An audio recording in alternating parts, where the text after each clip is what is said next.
ఒకసారి అలాగే ఉన్నాను అన్న ఒకసారి సైడ్ వైడ్గా ఉన్నాను వైడ్గా రాంగారావు గారు మినిస్టర్ గారు ఒకసారి వెళ్ళొచ్చాడు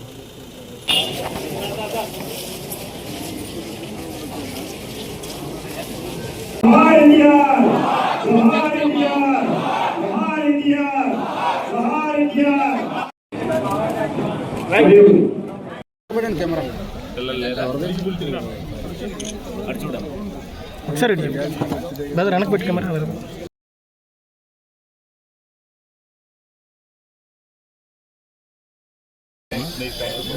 కార్డుకి పెట్టారా కొత్త రోజు అప్పుడు కొత్తది రిలీజ్ అవుతుంది దానికి లింక్ ఏంటి సదరన్కి అప్లై చేశారా మరి చేయండి స్లాట్ సదరన్ సర్టిఫికేట్ ఉంటే కానీ పెన్షన్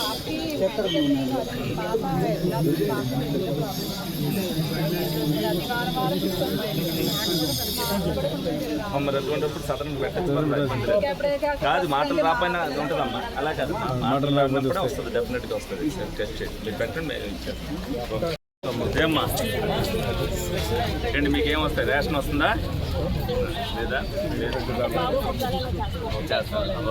ఇక్కడేనా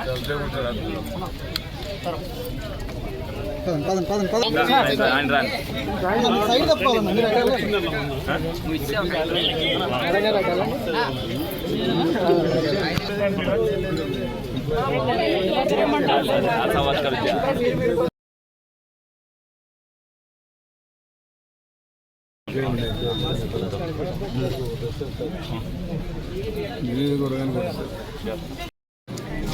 మీకు రాయిస్తాను లింక్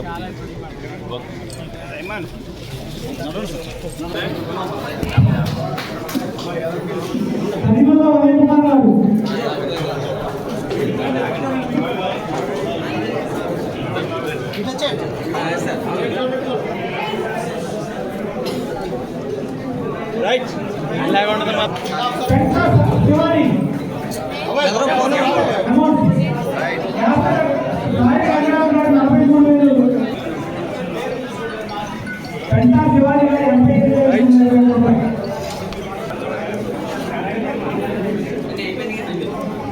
ఓకే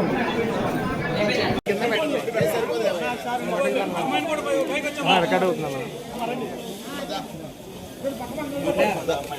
రైట్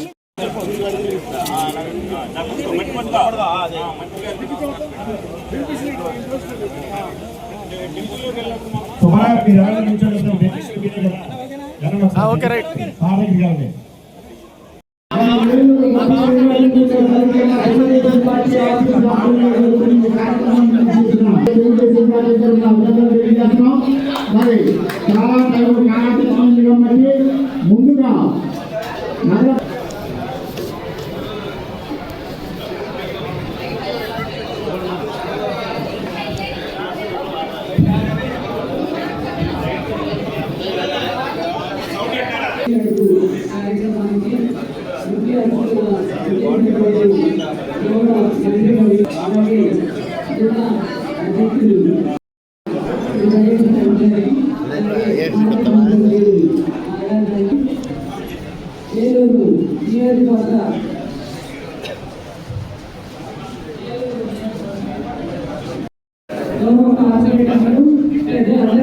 ముందుగా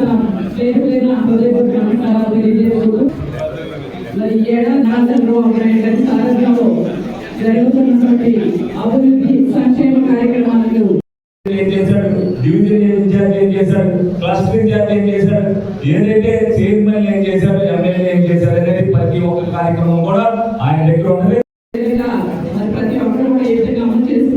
తెలియజేస్తూ ఉన్నాం. మరి ఏదైతే సుపరిపాలనలో తొలి అడుగు కార్యక్రమంలో మరి ఈ రోజున ఏలూరు నియోజకవర్గానికి మరి మనకి ఇన్ఛార్జ్ మంత్రిగా ఎవరినైతే ఫరూక్ గారు వేశారో మరి ఆయన వచ్చే నాటికే మనం 80% మరి మనం చేసుకోవడం చాలా మన అదృష్టం. మన ఏలూరు నియోజకవర్గం 80% అయిందనేది ఆయనకు కూడా మన ఈ సభాముఖంగా ఆయన తెలియజేస్తూ మరి ఏలూరు నియోజకవర్గం ఎప్పుడు కూడా ఏ కార్యక్రమం మా తెలుగుదేశం పార్టీ చంద్రబాబు నాయుడు గారు ఇచ్చిన ఎలక్షన్ ముందు నుంచి కూడా మరి ఫస్ట్లోనే ఉంటూ అన్నీ కూడా కార్యకర్తలు అందరి సహకారంతో ఏ కార్యక్రమం అయినా ప్రజల్లోకి తీసుకెళ్ళడం జరిగింది. మరి ఏదైతే తొలి అడుగు కార్యక్రమంలో భాగంగా ప్రతి ఒక్కరి దగ్గరికి ప్రజల దగ్గరికి ఏదైతే మనం వెళ్తున్నామో అవన్నీ కూడా మనకి అవన్నీ విషయాలన్నీ కూడా మనకు తెలుస్తున్నాయి. అలాగే మీరు కూడా ఎవరైనా ఇంటికి వెళ్ళేటప్పుడు ప్రజలకి అవగాహన కల్పించాలనే ఉద్దేశంతో ఈ కార్యక్రమం పెట్టారు. మనం చేస్తున్న పని ప్రజలకి తెలియాలి అని అంటే మనం ఎప్పుడు కూడా ప్రజల్లో మమేకమై ఉండాలి. మనం వాళ్ళ ఇంటికి వెళ్ళేసరికి వాళ్ళే చెప్పాలి ఇల్లు ఎప్పుడు కట్టిస్తారు, పెన్షన్ కొత్త పెన్షన్ ఎప్పుడు వస్తుంది, అలాగే భర్త చనిపోతే భార్య పెన్షన్ ఎప్పుడు వస్తుంది, అలాగే రేషన్ కార్డు ఎప్పుడు ఇస్తారనేది అవగాహన మనం కల్పిస్తే మనం ఇంటికి వెళ్ళేసరికి వాళ్ళే చెప్పే పరిస్థితి ఉంటే ప్రజలతో మనం ఎప్పుడు కూడా వాళ్ళతో మమేకమైనట్టుగా మనకు తెలుస్తుంది. మన ఈ కార్యక్రమం ద్వారా మనం వెళ్ళినప్పుడు వాళ్ళందరికీ కూడా అవగాహన కల్పించడం జరిగింది. టిడ్కో ఇల్లు విషయంలో కానీ లోగడ కట్టని ఇల్లు విషయంలో కానీ వాళ్ళందరికీ కూడా అవగాహన కనిపించినప్పుడు వాళ్ళు మీడియా ద్వారా తెలుసుకుని 2వ డివిజన్ ఏదైతే మనం 3వ డివిజన్కి వెళ్ళినప్పుడు వాళ్ళు కూడా మాకు ఇదే టైంలో వస్తుంది అని చెప్తున్నారు. ఎప్పుడు కూడా ఇటువంటి కార్యక్రమం అధికార పార్టీలో ఉన్నప్పుడు ప్రజల దగ్గరికి వెళ్ళే కార్యక్రమాన్ని ఏ పార్టీ కూడా చేయలే.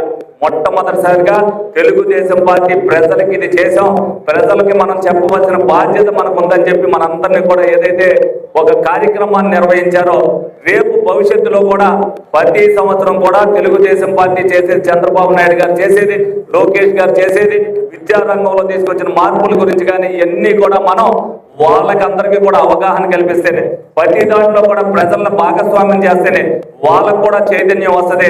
రాబోయే రోజుల్లో వాళ్ళు కూడా ఆలోచన పరంగా ఓట్లేసే నిర్ణయాన్ని వాళ్ళు తీసుకుంటారు. కాబట్టి ప్రజలకు అవగాహన కల్పించవలసిన బాధ్యత ప్రతి తెలుగుదేశం పార్టీ సైనికుడి మీద కూడా ఉందని సందర్భంగా మీ అందరూ కూడా తెలియజేస్తున్నాను. అలాగే వైసీపీ వాళ్ళు ఏదైతే తిరుగుతున్నారో వాళ్ళు ఏదైతే అక్రమంగా దోచుకుని అనేక కేసులు చంద్రబాబు నాయుడు గారు న్యాయపరంగా పెడుతున్నారో వాటిని ఉనికి కాపాడుకోవడం కోసం ప్రజల్ని ఏదో విధంగా వాళ్ళు మైమర్పించడానికి వాళ్ళ కేసుల నుంచి భయపడడానికి వాళ్ళు రోడ్ల మీద తిరుగుతున్నారు తప్పితే వాళ్ళు అంతకు మించి ఈ కార్యక్రమం మనం చేసామని చెప్పుకోవడానికి ఒక కార్యక్రమం కూడా లేదు. రాష్ట్రాన్ని సర్వనాశనం చేశారనేది ప్రజలందరికీ కూడా తెలుసు. మరొక్కసారి మీరందరూ కూడా ప్రజలందరి దగ్గరికి మనం జరిగినవి కూడా ఏదైతే జరిగినాయో లోగడ గుర్తు చేస్తూ మనం చేస్తున్న పనులు కూడా గుర్తు చేస్తే ప్రజలు ఎప్పుడు కూడా వాళ్ళ మన్నలను మనం పొందామని చెప్పి మీ అందరికి కూడా తెలియజేయడం జరుగుతుంది. మరి అలాగే అనేక డివిజన్లో 100% కూడా కంప్లీట్ చేయడం జరిగింది. మరి ఎందుకంటే ప్రతి ఒక్కరికి కూడా ప్రోగ్రెస్ కార్డు ఉంటుంది, నాకు కూడా ప్రోగ్రెస్ కార్డు ఉంటుంది. డెఫినెట్ గా చంద్రబాబు నాయుడు గారు ప్రతి ఒక్కరు కూడా ఏ బూత్ లెవెల్ కాడి నుంచి ఏ బూత్ ఏజెంట్ ఏం చేశాడు, డివిజన్ ఇన్ఛార్జ్ ఏం చేశాడు, క్లస్టర్ ఇన్ఛార్జ్ ఏం చేశాడు, ఏదైతే చైర్మన్ ఏం చేశాడు, ఎమ్మెల్యే ఏం చేశాడు అనేది ప్రతి ఒక్క కార్యక్రమం కూడా ఆయన దగ్గర ఉంటుంది. మరి అలాగే నియోజకవర్గ స్థాయిలో ప్రతిదీ కూడా ఏదైతే మీరు కూడా చేసి 100% చేసి ఇదివరకు ఏదైతే మనం ఫస్ట్ స్థానంలో ఉన్నామో ఏలూరు అదే ఫస్ట్ స్థానంలో నిలబడాల్సిన బాధ్యతను మీరందరూ కూడా తీసుకోవాలని సందర్భంగా మీ అందరి దగ్గర తెలుసుకుంటూ మరి ప్రతి కార్యక్రమంలో కూడా ఇవాళకి మనం 21 రోజులు చేసాం. ప్రతి కార్యక్రమంలో కూడా మీరందరూ కూడా భాగస్వాములు అయినందుకు మీ అందరికి కూడా ధన్యవాదాలు తెలుపుకుంటూ సెలవు తీసుకుంటాం. సుపరిపాలన తొలి అడుగు ఈ కార్యక్రమంలో భాగంగా ఏలూరులో పార్టీ అధ్యక్షులు అదేవిధంగా శాసనసభ్యులు ఈ కార్యక్రమాన్ని ఏర్పాటు చేశారు. చాలా సంతోషం. ఇది పార్టీ ఆదేశాల ప్రకారం రాష్ట్ర వ్యాప్తంగా కూడా ప్రతి మంత్రివర్యులు కానీ శాసనసభ్యులు కానీ కార్యకర్తలు కానీ పార్టీ అధ్యక్షులుగా అందరూ కూడా పార్టీ క్యాడర్ ఎంతమంది ఉన్నారో అందరూ కూడా ఈ కార్యక్రమం పాల్గొనుకొని ఈ కార్యక్రమం జయప్రదం చేస్తారు. ఇప్పుడు మనం వర్షం లేదు మేజర్ కాన్సెప్ట్ అంటే ప్రతి శాసనసభ్యుడు కూడా ప్రతిరోజు 30 ఏళ్లను దర్శించి ఆవిడ ప్రజా సమస్యలు తెలుసుకొని తల్లికి వందనం వేసాం. తల్లికి వందనం వేసిన తర్వాత తల్లికి వందనంలో ఎటువంటి రెస్పాన్స్ ఉంది ప్రజల్లో, దాని ప్రజలు ఏ రకంగా స్వీకరిస్తున్నారు, దాంతో పాటు వారికి కావాల్సిన అమ్యూనిటీస్ ఏమున్నాయో భవిష్యత్తులో కూడా చేపట్టే కార్యక్రమాలు మీకు అందరికీ తెలుసు. సమస్యలు ఈ వర్షాకాలం డ్రైన్ సమస్యలు ఉంటాయి, రోడ్డు సమస్యలు ఎక్కువగా ఉంటాయి, తాగునీటి సమస్యలు తక్కువగా ఉంటాయి, వేసవి కాలం ఉంటే తాగునీటి సమస్యలు ఉంటాయి. కాబట్టి దాన్ని కూడా ప్రజలు తెలుసుకోవాలని చెప్పి గడప గడపకు పోవాలా, ప్రజల దగ్గరికి పోవాలా, సుపరిపాలన గురించి వివరించాలని చెప్పి ముఖ్య ఉద్దేశంతో ఈ కార్యక్రమం ఈ రోజు ఏర్పాటు చేసినందుకు మన ముఖ్యమంత్రి గారు మనకు ఒక రోజు ఈ అవకాశం కలిగించారు. చాలా సంతోషం అని చెప్పి తెలియజేస్తాను. స్థానికంగా ఎన్నో సమస్యలు ఉంటాయి. స్థానికంగా సమస్యలను శాసనం తెలియజేస్తారు. కానీ మేము అభివృద్ధి కార్యక్రమాల గురించి తెలుగుదేశం పార్టీ సంవత్సరంలో కూడా చేపట్టే కార్యక్రమాల గురించి ప్రజలకు వివరంగా తెలియజేశాము. మేము ముఖ్యమంత్రి గారు ప్రమాణ స్వీకారం చేస్తానే అదే నెలలో దాదాపుగా గత నెలలో 6 నెలలు కలుపుకొని 3+4 7,000 రూపాయలు పెన్షన్ ఒకటేసారి ఇవ్వడం జరిగింది. భారతదేశ చరిత్రలో ఏ ప్రభుత్వం ఎక్కడ కూడా ఇవ్వలేదు. తెలుగుదేశం పార్టీ ఇవ్వడం జరుగుతుంది. అది కూడా ప్రతి నెల కూడా ఎక్కడ కూడా విస్మరించకుండా ఆదివారం కూడా 1వ తేదీ వచ్చిన 31వ తేదీ పెన్షన్ ఇచ్చే కార్యక్రమాన్ని కూడా చేపట్టడం జరిగింది. దాంతోపాటు గ్యాస్ కూడా ఇవ్వడం జరుగుతూ ఉన్నాము.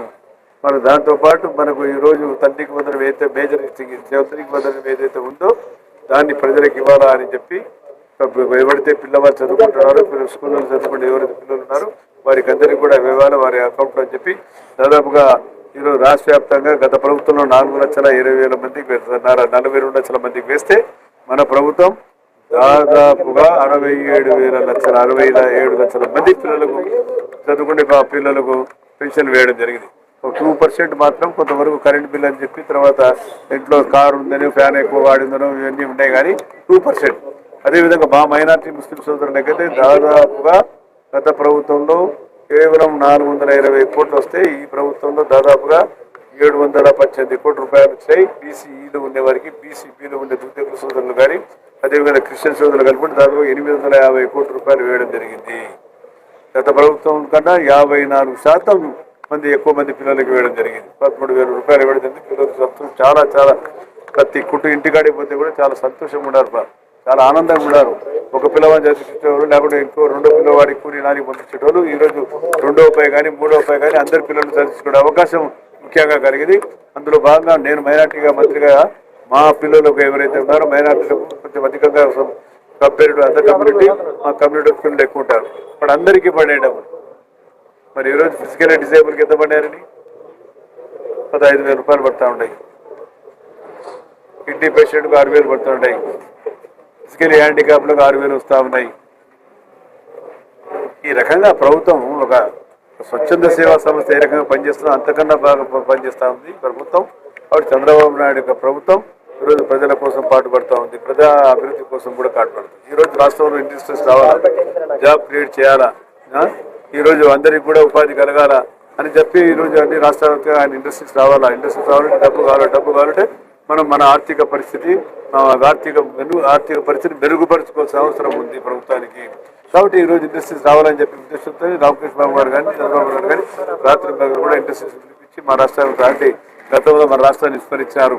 ఎవరు కూడా దగ్గర రాలేదు. వచ్చిన వారిని కూడా కనీస మర్యాదలు కూడా ఇవ్వలేదు ఆయన. ఆ రోజు అపోలో టైర్స్ వస్తాడు రానియలేదు, వాళ్ళని కూడా అవమానం చేసి పంపించారు. కియా మోటార్స్ మీకు తెలుసు. అదేవిధంగా మీకు తెలుసు మన జయదేవ్ గారు ఉన్నారు లాస్ట్ చెప్పి వారి ఫ్యాక్టరీ అయితే ఎంత ఇబ్బంది పెట్టారు. అమరాన్ ఫ్యాక్టరీకి మీకు తెలుసు. వారి ఫ్యాక్టరీ తీసుకుపోయి మా ఆంధ్రప్రదేశ్లో పెట్టే దుస్థితి వచ్చిందంటే మీరు ఆలోచించుకోండి. ఇండస్ట్రీస్ మీద ఏ రకంగా ఖర్చు తీసుకున్నాడు. కాబట్టి ఆయన మీద నమ్మకం లేదు. ఆయన ఇంకా ఏదో మేము వస్తాం, తోలు తీస్తాం, మేము గుడ్డలు తీస్తాం ఎందుకు మాట్లాడతాడు ఆయన. ఆయన గుడ్డ తీసే పరిస్థితి వచ్చింది. మా గుడ్డ తీయడం కాదు. పోలీసులకు మాట్లాడే భాష్యమే ఎట్లా మాట్లాడాలి ఒక ముఖ్యమంత్రి? ఏ రకంగా చెప్పాలండి? ముఖ్యమంత్రి మాట్లాడే విధానం 5 సంవత్సరాలు ముఖ్యమంత్రి చేశాం. మళ్ళీ నేను అధికారం వస్తానని చెప్పి ఆశలు చూపిస్తావా? నమ్ముతారా ప్రజలు? ఇప్పటికే సర్వనాశం చేసిపోయినావు. మళ్ళీ నిన్నే నమ్మేటోడు. కాబట్టి ఆయన అధికారం నుంచి వదిలేయండి. రాష్ట్ర అభివృద్ధి కోసం ముందుకు పోదామని ముఖ్యమంత్రి గారు అంటారు. అతని గురించి ఆయన ముఖ్యమంత్రి పెద్ద సీరియస్లీ చట్టం దాని పని చేసుకోబోతుంది. చట్టం న్యాయం చట్టం ఎట్లా రకంగా ఉంటుందో వాళ్ళు పని చేసుకోకపోతున్నారు. మా ఇంటర్ఫియరెన్స్ ఏం లేదు. వాళ్ళు చేసిన ఏదైతే టీచర్లకు మీకు బ్రాంతి షాపుల దగ్గర పెట్టి, టీచర్లకు మరుగుదొడ్ల దగ్గర పెట్టి ఎంత రీచ్గా చేశారు. ఈరోజు టీచర్లకు ఎంత ట్రాన్స్పరెంట్గా చేశారు. లోకేష్ బాబు గారు ఎక్కడ ఒక కంప్లైంట్ వచ్చిందే, ఎక్కడన్నా ఒక మాట చెప్పే మీరే ఉన్నారు కదా అన్ని చోట్ల కూడా మీడియా వారు ఎక్కడ కూడా మాట రాకుండా ట్రాన్స్పరెంట్గా చేయడం జరిగింది. గతంలో అయితే ఎంత అవకతవకలు జరిగాయండి, ఎంత కరప్షన్ జరిగింది మీకు అందరికీ ప్రత్యేకంగా నేను చెప్పాల్సిన అవసరం లేదు. కాబట్టి మాకు ముఖ్యంగా ఎందుకంటే ప్రతిరోజు చెప్తా ఉన్నాం కాబట్టి నేను ఈరోజు ఇద్దరు మాజీ శాసనసభ్యులు ప్రజల శాసనసభ్యులు ఇంకా మాజీ శాసనసభ్యులు రంగన్న గారు కూడా ఉన్నందుకు అందరికీ కూడా పేరు ధన్యవాదాలు తెలుసుకోవడం.